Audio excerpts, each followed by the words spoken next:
vamos começando aqui. Então, eu senti que o professor ia falando, aí eu contei. Não, agora, pessoal... Revisão geral! Agora a gente vai fazer uma revisão geral, porque daqui a pouco nós temos a nossa avaliação. Opa, já. Então, meus queridos, vamos lá? Dá uma olhadinha na tela, na nossa aula 50.1. Aumenta aí a tela, diretor. Então, galerinha, para a aula de hoje, na revisão geral da unidade 2, nós vamos falar sobre manejo de reprodução. E aí, isso vai envolver... Esse manejo de reprodução é a temática da unidade 3. Então, o que nós vimos dentro dessa unidade?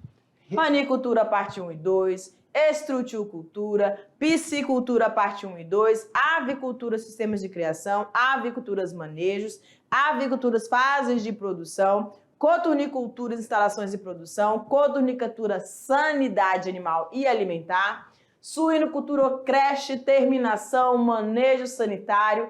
Aí vimos cunicultura, raças e sanidade animal, cunicultura, manejo de reprodução, ovinos, criação e produção, sanidade e reprodução, e caprinocultura, manejos e criação. Vamos agora para nossos enfoques, né? Como a gente vai dizer? Vamos para a aula... ênfase, né? Dá uma Na ênfase. aula 31, que aí nós falamos sobre ranicultura, parte 1, reprodução e instalações. O que nós reforçamos aí?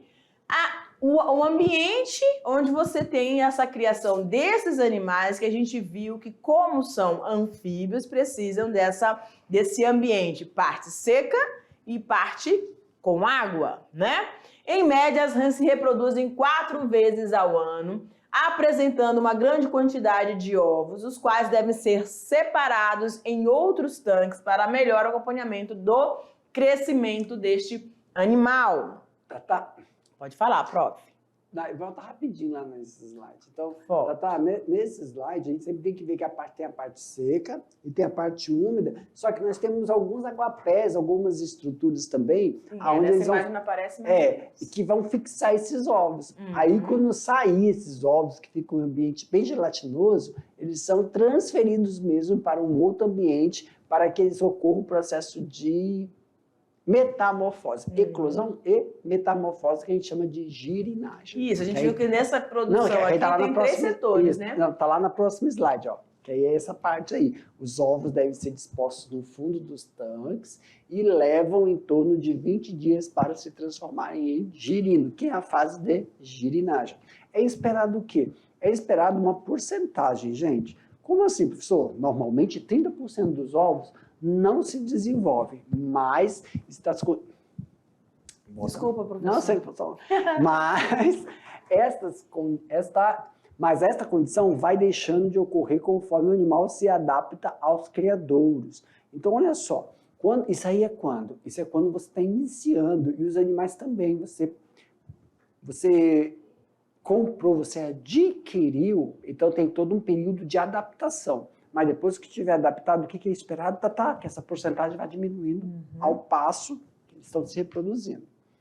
E aí nós temos uma estrutura das instalações, né? Um ranário, e esse ranário tem setorização. Nós temos o setor de reprodução, o setor de girinagem e o setor de cria. Claro que cada um desses setores tem suas subdivisões, baia de acasalamento, baia da girinagem, que é o setor de metamorfose, inicial e terminação, tá bom? E agora nós vamos para... Aula 37.1, onde falamos sobre a piscicultura, parte 2, reprodução artificial e manejo reprodutivo. Então, nós enfocamos aí as diversas formas de fazer esse manejo e falamos da reprodução artificial. Isso. Esse procedimento é comum a aplicação ou a indução desse extrato hipofisário de carpas, onde as fêmeas geralmente vão receber 2 injeções de hormônios em intervalo de 8 a 10 horas em doses, né? São 2 doses. Respectivamente de 0,5 a 5 miligramas por quilo na fêmea, né? Isso. E aqui nós utilizamos o PACU também para poder realizar esse processo de indução, tá? Ok. Os machos, em geral, recebem aplicação única, as fêmeas 2 doses, e aqui os machos uma simultaneamente, a segunda injeção nas fêmeas. Então, você aplicou a primeira na fêmea, quando você for aplicar a segunda na fêmea, você vai aplicar também e fazendo esse estímulo nos machos, né? Com a dosagem de 1 a 2 miligramas por quilo do macho. E aí, pessoal, nós estamos fazendo a extrusão. Aqui nessa parte, nós vamos mostrar bem uma coisa para vocês. O que, professor? Que nas fêmeas, ela é feita na parte da extrusão abdominal. Já nos machos, é na parte lateral. Tá? Macho, para tirar os espermas dele, é na parte lateral e na fêmea, na parte abdominal. Tá? E agora nós vamos aqui para a aula 39.1, avicultura, manejo e alimentação e também o processo sanitário. O que nós vamos enfatizar nessa aula? Deve-se regular o bebedouro e comedouro nas fases iniciais. Lembra que para fazer esse tipo de adaptação, nós levamos em consideração a fase de desenvolvimento desses animais, o dorso ou acima da cabeça, caso você esteja utilizando a válvula, que são esses snippers. E o comedouro está sempre à altura do papo, né? Quando você vai fazer a troca. Aqui eu não tinha visto. O snipper. Essa é. E aí, ó, tem um ângulo que a gente sempre está observando, que é esse ângulo que está em torno de 35 a 45 graus e depois 75 a 85 graus. Para vai acompanhando o tamanho dele. O desenvolvimento dele, isso mesmo. E na fase inicial, cria, do primeiro dia até a sexta semana, sempre está aumentando o ciclo proporcional até estar totalmente preenchido o galpão. E lembrando, muito importante, que nós temos que fazer do dia 1 até essa semana, a debicagem, tá?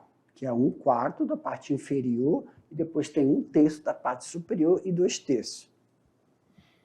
Já na cotulicultura, que é a sanidade e reprodução que nós vimos na criação de codornas, nós vimos as principais raças, mas aqui nós vamos abordar manejo sanitário. Manejo sanitário e a vacinação. Sempre, pessoal, aplicando aos 21º dia de idade as vacinas recomendadas, principalmente vacinas que estão aí auxiliando no processo de ataques virais e também, não só virais, na parte respiratória, né? Na grande maioria, são doenças, né, que a gente vê tanto em aves como codorna, galinha, peru, qualquer tipo de criação. Aves, na grande maioria, são a Newcastle e a coriza, que podem acometer essas criações. E a vermifugação aos 30 dias de idade, tá? Realizando por isso, tá? Na alimentação e também tem uma tabela específica para cada idade desses animais que é realizado. E lembrando, o manejo reprodutivo. O manejo reprodutivo, ao 21º dia, nós temos aí machos e fêmeas. Qual é a proporção, professor? Nós sempre temos uma proporção de um macho para cada 5 fêmeas, ou depende também da raça que você vai estar utilizando. Se a gente colocar aí um macho para 5 fêmeas, você pode também fazer o revezamento de famílias. O que é isso? Um mínimo, você tem que ter 4 famílias. Então, um macho, 5 fêmeas, 4 vezes. Para você fazer a reprodução cruzada. Tá? Agora nós vamos para a suinocultura. Desmame, creche, terminação. Que foi a aula 43.1. 43.1. A gente viu que no 21º ao 28º dias, a mudança dos estados dos animais para as creches, vão ser os desmamados, né? E por que isso é feito nessa idade? Para maximizar o número de leitões matriz ao ano. O que significa isso? Lembrar, é um fluxo. Sim. Você vai ter aí uma ninhada que vai estar saindo, as fêmeas, as reprodutoras saindo da maternidade, tem que dar o descanso, depois outro grupo entra. Então tem que dar o fluxo. Alguma ninhada está saindo, se está saindo da maternidade, essa ninhada está indo para onde? Quando faz o desmame, está indo para onde? Para a creche. Sim. Aí, depois da creche, eles vão para a terminação. Depois da terminação, engorda. Aí já tem que chegar. Maximizar é aproveitar o máximo. Mas entre essa troca é uma semana que a gente, né? Tem uma semana de descanso. Sim. Trato reprodutivo da fêmea que está pronto para outra gestação. E porque coincide também. É o pico da produção de leite. Maior aproveitamento das instalações e a secreção. Aproveitar a secreção de enzimas pelos leitões. Isso significa segue o fluxo. É igual as aulas que a gente via. Fluxo, pode quebrar esse fluxo de produção, porque o mercado está esperando. O frigorífico está lá esperando. Não tem como parar, né? Não, se parar... Fazendo tudo direitinho. Dói no bolso. Dentro da creche, nós falamos sobre que é muito importante o controle da temperatura, a equalização dos lotes, ver o tamanho deles, desenvolvimento, acompanhar cada um para ele não estar maior do que o outro, mais gordinho do que o outro, enfim, né? Monitoramento dos animais nos primeiros dias, verificar o comportamento dele, tá bem ativo, tá se alimentando bem, ou ele tá meio apáticozinho, tá acontecendo alguma coisa, né? Em caso de surto de diarreia, suspender a ração. E aí, no 23º dia, na parte de crescimento e terminação, a observação do sistema de cama, né, que é utilizado entre os suínos no período de engorda, tá? Vocês viram que eles estão cada um num setorzinho, né, vamos dizer assim. Na baia. Uma baiazinha separado, tá? Tem quantidade para cada um aí. E aí eles têm os comedouros aqui, né? Enfim, estão só se alimentando para esperar... Opa! Aí nós falamos também sobre o alojamento desses animais, né, alojados conforme a categoria e peso, uma temperatura de 16 a 18 graus nesse ambiente e manter, obviamente, sempre uma higienização do local, uma limpeza, né? Ok. Na aula 45.1... Falamos sobre cunicultura, sanidade e raças, manejo nutricional. Vamos lá? Então, olha aí, ó, manejo nutricional. Até a segunda semana de vida, aos 14 dias, os coelhos se alimentam exclusivamente de leite materno. Pessoal, muito importante nesse momento, é fornecido para as mães não só a ração, mas vegetais. Importantíssimo vegetais, que também ajudam no leite, a melhoria do leite, mas também facilita o processo de adaptação dos filhotes, tá? Para eles saírem do leite para os vegetais, que vão ter vitaminas, para que eles possam se adaptar somente à ração para quem vai para a terminação.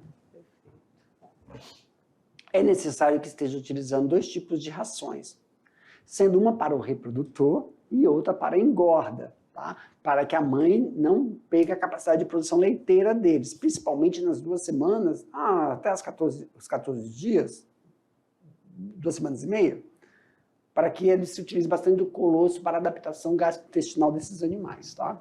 Eu estou falando dos filhotes. Algumas recomendações. As valas devem ter drenagem. Sim, um processo de drenagem, né? Que é lá na cunicultura, porque as fêmeas, a urina das fêmeas soltam muita amônia. E aí, o que a gente solicita aí, para quem tem piso batido, que não é com cimento, né? A higienização, ou jogar sarrapilha para poder tirar essa amônia, que pode ficar mais acentuado quando elas têm um sistema de, não gestação, mas quando ela parir. E evitar ficar atento aos níveis nutricionais adequados para as mudanças bruscas na alimentação desses animais. Pode passar. Na aula 48.1, ovinicultura, sanidade, nutrição e reprodução, nós falamos sobre manejo alimentar, manejo sanitário, manejo reprodutivo. Vamos lá. Quanto ao manejo reprodutivo, manejo alimentar, né?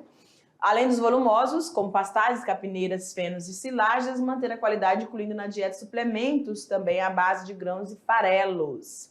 Não esquecer dos elementos minerais como o ferro, o cobre e o cobalto. Colocar os comedouros do lado de dentro do galpão e em local de fácil acesso para os carneiros. Essas acomodações e as instalações de onde eles vão se alimentar, beber água e comer é base, né? Isso. Tosse e corrimento nasal, né, em relação ao manejo sanitário, indicam vermes pulmonares ou a presença de larvas de moscas nas fossas nasais. E aí nós temos vários sintomas: orelhas caídas, cabeça inchada, inclinada para o lado, né? Isso.